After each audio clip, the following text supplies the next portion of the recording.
There's a lot of things that you could want Rockstar to do with the multiplayer version of GTA 6, but there's really two things that they absolutely need to do. We'll be talking about all of that in this video today and a whole lot more. So even though we know nothing about the multiplayer version of GTA 6, whatever it's going to be called, Grand Theft Auto Online 2.0, there are a couple of things that Rockstar need to learn from the original GTA Online within Grand Theft Auto 5. And insider TezFunds2 was talking about that, and this is what he had to say. If there are two things to be learned from GTA Online's messy storyline, they are: start off GTA Online 2's story a year after single player, thus avoiding the quote GTA Online is now in 2017 mess, and conclude which story ending, if there are multiple, is canon. So we can avoid questions like, how is that character still alive despite us being able to kill him in single player, as is the case with Dr. Freelander and Tao Cheng. Now, there was more follow-up on this, as someone said, I think they'll come with some completely new elements for GTA 6's online and continue the empire building route,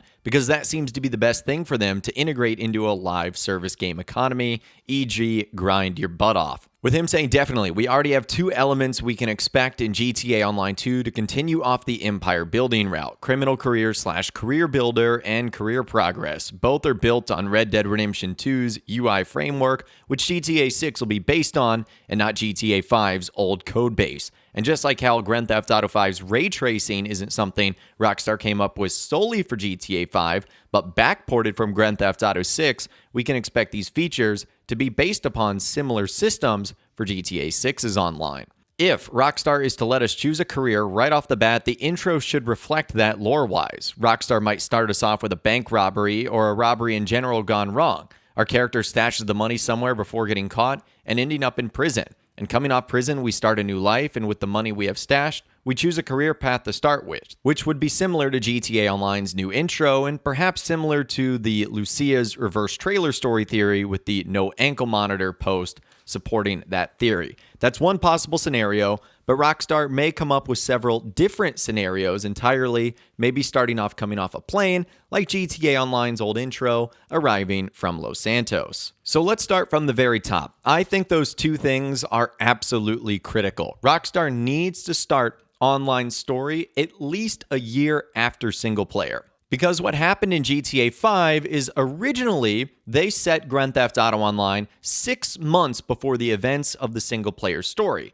And I think at first that was a good idea, because then no matter what happened during the story, you could say every character that we've created is alive and ready to go, because the player hasn't done any actions that could impact that. But as GTA Online continued to grow and Rockstar wanted to include more characters, they kind of ran into an issue. And so what they had to do was bring GTA Online into modern times, but that also added issues of its own, because now things you did in online wouldn't necessarily make sense based on past events that occurred in single player. And if there is going to be multiple different endings, which, knowing Rockstar, they like multiple endings, at least a choice based on something you can make in the moment or a choice that's decided throughout the story, they need to say one of them is canon, especially if it has implications on someone possibly dying, like with Dr. Freelander and Tao Cheng. How were they able to come back in GTA Online if we know it takes place in modern times, yet you had the option to take them out in single player, which is set all the way back in 2013. So I think those two things are going to be a must for Rockstar's version of multiplayer in Grand Theft Auto 6, and I think they are going to build off of what they have recently given us in GTA Online and in Red Dead Online as well with the empire building route. I certainly think there's going to be a criminal careers section or career builder or career progress, and I feel like Rockstar will utilize something like that to get us started in online, because at this point in time, you have to imagine they would expect a lot of their fan base to already be familiar with how Rockstar's multiplayer works, given we've probably played years of GTA Online and Red Dead Online. So it might be a little bit different than just straight up hopping off the plane to Los Santos, but there's definitely going to be some sort of tutorial. I like TezFunds2's idea of starting with a robbery, we stash some money, and then that's how we ultimately start our career path. But those are the two things I feel like Rockstar definitely need to have. Now, moving on, there was a little bit more discussion on this entire subject of GTA 6's multiplayer. Someone said this: To add another perspective to the player count topic, if they keep going for an approach which shifts more and more missions to free roam, I don't see Rockstar going for a super high player number in a single session.